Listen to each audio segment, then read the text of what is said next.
네, 여러분 반갑습니다. 토픽 강의를 맡게 된 김명준입니다. 제가 이번에 강의하게 될 교재는 이 교재입니다. 그래서 여러분들 이 교재를 다 사셨죠? 토픽 1 한 번에 통과하기입니다. 토픽 1 한 번에 통과하기. 그러면 제가 오늘은 그 첫 번째 토픽에 대한 간단한 설명을 여러분에게 해보도록 하겠습니다. 한국어 능력 시험 1입니다. 한국어 능력 시험 어떻게 공부해야 할까요? 시험에 대해서 여러분들이 어떻게 공부해야 되는 방법이 분명히 있습니다. 자, 그래서 우선 무엇을 공부해야 될까요? 바로 기출문제가 아주 중요합니다. 그래서 여러분들께서는 그동안 그 기출문제를 꼭 확인해서 풀이하는 공부 방법을 선택하시기 바랍니다. 자, 두 번째입니다. 자, 어떻게 공부해야 하나요? 자, 출제 유형을 여러분께서 이해하셔야 합니다. 그리고 출제 유형에 대한 풀이 방법을 여러분이 생각하시면서 시험을 준비하시면 되겠습니다.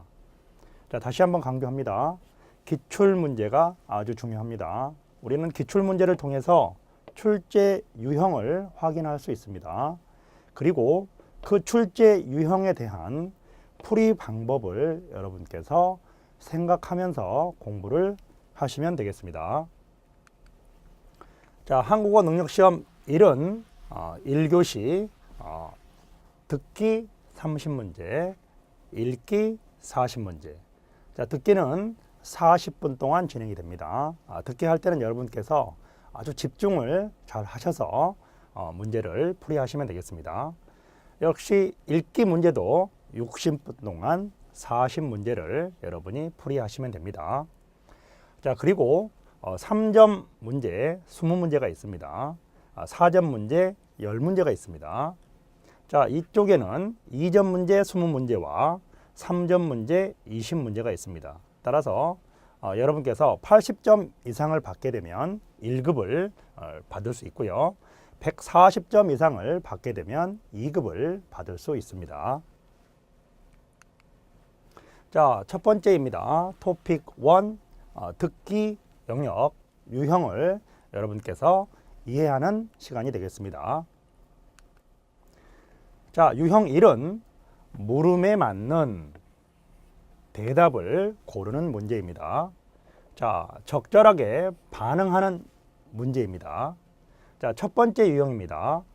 자, 긍정과 부정 질문과 긍정과 부정의 대답입니다. 자, 긍정으로 묻게 되면 긍정으로 대답을 하시고요. 부정으로 묻게 되면 부정으로 대답을 하시는 것입니다. 그리고 만약에 긍정으로 묻는다 하더라도 부정으로 대답을 할 수 있다는 것이고, 부정으로 묻는다 하더라도 긍정으로 대답을 할 수도 있습니다. 자, 두 번째 유형입니다. 의문사에 맞는 답을 찾는 유형입니다. 그래서 여러분께서는 각 의문사에 대한 공부를 꼭 하시고요. 자주 출제되는 의문사에 대해서 여러분들께서 꼭 정리를 하시기 바랍니다. 자, 세 번째 유형입니다. 대화 상황에 어울리는 말을 고르는 것입니다. 자, 여러분들께서 그동안 기출문제를 통해서 다양한 상황을 공부할 수 있었을 것입니다. 따라서 자주 출제되는 대화 상황에 대해서 여러분께서 꼭 정리를 하시기 바랍니다. 자, 두 번째 유형입니다. 두 번째 유형은 대화 장소를 찾는 유형입니다. 자, 이 대화 장소를 찾는 유형에서는 가장 중요한 포인트가 바로 상황을 생각하는 것입니다. 따라서 상황을 잘 생각하시고 맞는 대화 장소를 선택하시면 되겠습니다. 자, 세 번째 유형입니다. 자, 세 번째 유형은 중심 생각을 고르는 문제입니다. 중심 생각을 고르는 문제는 주제를 고르는 문제가 되겠습니다. 따라서 말하는 사람이 말하고자 하는 바를 여러분께서 선택하시면 됩니다.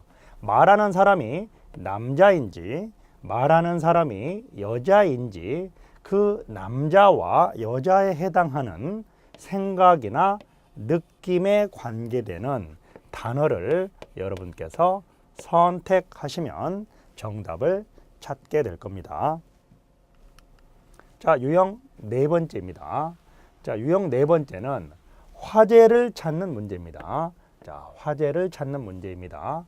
화제는 대화에서 무엇에 대해서 말하는지 그 내용을 찾는 내용이 되겠습니다. 따라서 선택지에 있는 어휘와 관련이 있는 내용을 화제로 선택하는 문제가 되겠습니다. 자, 다섯 번째 유형입니다. 자, 다섯 번째 유형은 대화 내용에 알맞은 그림을 고르는 문제입니다. 자, 그림은 그림 속에 등장하는 사람이나 장소, 행동에 관련이 있는 어휘를 여러분께서 그림에 적어 주시면서 들을 때 그 어휘가 등장하는지 등장하지 않는지 판단하면서 여러분께서 답을 선택할 수 있겠습니다.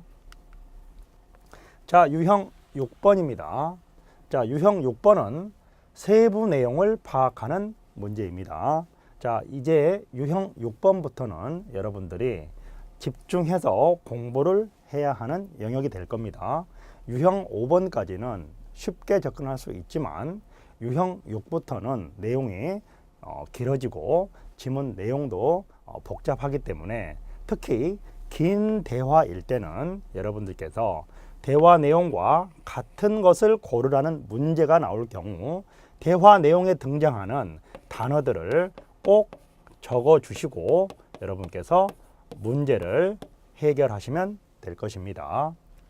자, 그 다음에 긴 대화에서는 왜나 무엇을 이야기하는지 고르는 문제가 자주 출제되고 있습니다. 따라서 역시 대화 내용을 여러분들이 핵심 단어를 중심으로 잘 적어 주시면 왜에 대한 대답과 무엇에 대한 대답을 찾을 수 있을 겁니다. 자, 일곱 번째 유형입니다. 자, 일곱 번째 유형은 중심 내용을 파악하는 문제가 되겠습니다. 자, 어떤 이야기를 하고 있는지 고르는 문제가 있습니다. 자, 어떤 이야기는 바로 대화의 종류에 해당하는 문제가 되겠습니다. 자, 그리고 대화의 전체 내용을 여러분께서 꼭 정리하시면서 이때 정리할 때는 단어를 중심으로 여러분이 정리를 하시면 되겠습니다. 자, 그러면 여러분께서 대화 내용을 정리할 때는 말하는 사람이 남자 또는 여자일 겁니다. 따라서 남자에 해당하는 내용과 여자에 해당하는 내용을 구분하셔서 관련 있는 어휘를 중심으로 여러분이 정리를 하시면 되겠습니다. 자, 우리가 그동안 시험에서 보았던 자주 출제되는 대화의 종류가 있습니다. 자주 출제되는 대화의 종류로 인사나 부탁, 사과, 설명, 약속, 시간, 신청, 안내, 주문, 직업, 질문, 초대, 계획, 성격, 소개 이러한 대화의 종류를 여러분께서 꾸준하게 공부를 하시게 되면 이 유형을 잘 풀 수 있다고 생각합니다. 자, 이제 토픽 1의 읽기 영역의 유형을 이해해 보도록 하겠습니다. 자, 유형 1번입니다. 자, 유형 1번에서는 두 문장의 공통 소재를 파악하는 유형이 되겠습니다. 첫째는 어휘와 어휘의 관계가 아주 중요합니다. 따라서 그 어휘가 상의 어인지 그 어휘가 하의 어인지 여러분께서 구분해서 단어를 정리하셔야 합니다. 자, 우리가 상의어라고 할 때 일반적이나 포괄적인 뜻을 가지고 있습니다. 그리고 하이어라고 할 때는 구체적인 뜻을 가지고 있습니다. 자, 이렇게 상이어와 하이어 관계를 통해서 우리는 주제와 관련이 있는 어휘를 찾을 수 있습니다. 자, 유형 2번입니다. 유형 2번은 두 문장의 문맥에 알맞은 말을 찾는 문제입니다. 우리가 흔히 빈칸을 채우는 문제라고 이야기를 합니다. 자, 빈칸에 들어갈 단어들은 명사나 형용사, 동사, 부사 이런 단어를 여러분께서 빈칸에 넣는 연습을 하는 것입니다.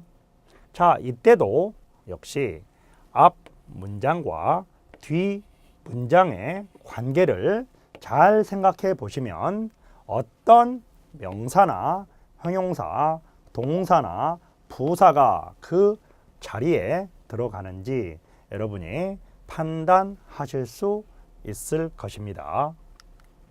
자, 유형 세 번째입니다. 자, 유형 3번은 세부 내용을 파악하는 문제입니다. 자, 우리가 토픽에서 세부 내용을 파악하는 문제는 여러분이 꼭 밑줄이나 중요한 단어 중심 밑줄 가장 중요한 포인트가 되겠습니다. 따라서 우리는 간단한 실용문의 세부 내용을 파악하는 연습이 우선적으로 필요합니다. 간단한 실용문은 광고지나 안내문, 설명서, 계약서, 메모, 지시문 등 다양한 종류의 실용문이 있습니다. 자, 우리는 그 실용문의 종류와 그 내용을 구성하고 있는 구성 요소를 시간이나 장소 등 다양한 핵심 내용을 중심으로 정리를 하면서 선택지와 비교해서 답안을 찾아가는 연습을 해야겠습니다. 자, 두 번째, 문단의 세부 내용을 파악하는 문제입니다. 자, 문단의 세부 내용은 우리가 정보를 찾아내는 문제라고 생각하시면 됩니다. 자, 우선 정보를 확인하는 문제가 있습니다. 그런 문제는 내용과 같은 것을 고르세요 라고 질문을 할 것입니다. 그리고 두 번째, 정보를 추론하는 문제가 있습니다. 자, 정보를 추론하는 문제는 알 수 있는 것을 고르세요 라고 질문을 할 것입니다. 자, 마지막으로 세부 내용과 관련해서 글을 쓴 목적이나 이유를 찾으라는 문제가 있을 것입니다. 자, 유형 네 번째입니다. 자, 유형 네 번째는 중심 생각을 파악하는 문제입니다. 자, 중심 생각을 파악하는 문제는 결국 주제를 찾는 문제입니다. 자, 여러분이 글을 대하게 될 때 주제가 어느 위치에 있는지 여러분이 각각 확인할 수 있어야 하겠습니다. 자, 주제의 위치는 맨 앞부분에 있거나 맨 뒷부분에 있거나 시험의 난이도가 어렵다면 전체 내용을 주제로 확인하는 유형이 있을 수 있습니다. 따라서 여러분이 글을 읽을 때 맨 앞이나 맨 뒤를 조심하시고요. 맨 앞, 맨 뒤뿐만 아니라 전체 내용이 주제가 된다는 사실도 여러분이 함께 생각하면서 중심 내용을 파악하는 연습을 많이 하셔야 되겠습니다. 자, 이제 유형 5번입니다. 자, 유형 5번은 알맞은 말을 고르는 문제입니다. 자, 빈칸을 채우는 문제입니다. 자, 단어나 표현이나 문장을 여러분께서 잘 파악을 하시고요. 특히 단어는 우리가 접속 부사를 조심하셔야 됩니다. 그래서 자주 나오는 접속 부사 여러분이 꼭 정리하셔서 그 접속 부사의 역할이 앞 문장과 뒷 문장에 어떤 관계를 만들어 주는지 생각하시면서 문제를 풀이하시면 되겠습니다. 그 다음에 유형 6번입니다. 자, 제시된 문장과 의미가 같거나 다른 문장을 찾는 것입니다. 자, 이때는 제시된 문장에서 중요한 어휘에 꼭 표시를 하시기 바랍니다. 자, 그런 속담이나 관용 표현이 등장할 건데요. 그런 속담이나 관용 표현에 대해서도 여러분이 공부를 꼭 하시기 바랍니다. 자, 그러면 우리는 중요한 어휘가 과연 어떤 어휘인지 생각해 볼 필요가 있습니다. 따라서 사람이나 시간이나 장소나 방법이나 이유나 원인이나 조건이나 목적이나 결과와 같은 단어들은 아주 중요한 어휘이기 때문에 여러분이 꼭 표시를 하시면서 문제를 풀이하셔야 하겠습니다. 자, 이제 유형 7번입니다. 자, 유형 7번은 제시된 문장이 들어갈 위치를 고르는 문제입니다. 자, 문장에서 중요한 어휘에 표시를 하시고요. 자, 방금 전에 제가 말씀드렸지만 중요한 어휘라는 것은 사람이나 시간이나 장소나 방법이나 이유, 원인, 조건, 목적, 결과 등 주로 출제되는 단어들이 이런 단어들이기 때문에 반드시 표시를 하시고요. 자, 문장을 알맞게 배열을 하시면 이 문제를 잘 풀 수 있겠습니다. 자, 8번째입니다. 유형 8번입니다. 자, 순서를 파악하여 문장을 배열하는 문제입니다. 자, 이 문제 유형은 글의 전개 방식을 올바르게 이해하는 것을 묻는 것입니다. 따라서 글의 전개 방식은 글의 종류에 따라 약간 다릅니다. 자, 우선 설명문인 경우와 논설문인 경우로 우리가 나누어서 공부를 하셔야겠습니다.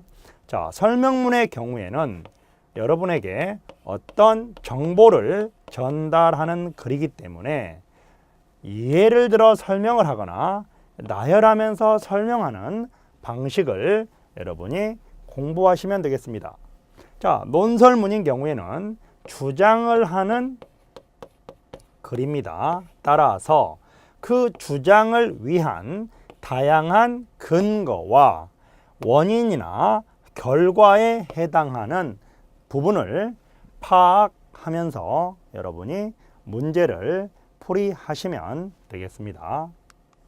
네, 지금까지 토픽 1에 대해서 전체적인 이야기를 제가 여러분에게 설명해 보았습니다. 자, 그러면 이제 다음 제1회 문제부터 여러분이 이러한 유형과 해결 방법을 생각하면서 문제를 풀이해 보도록 하겠습니다.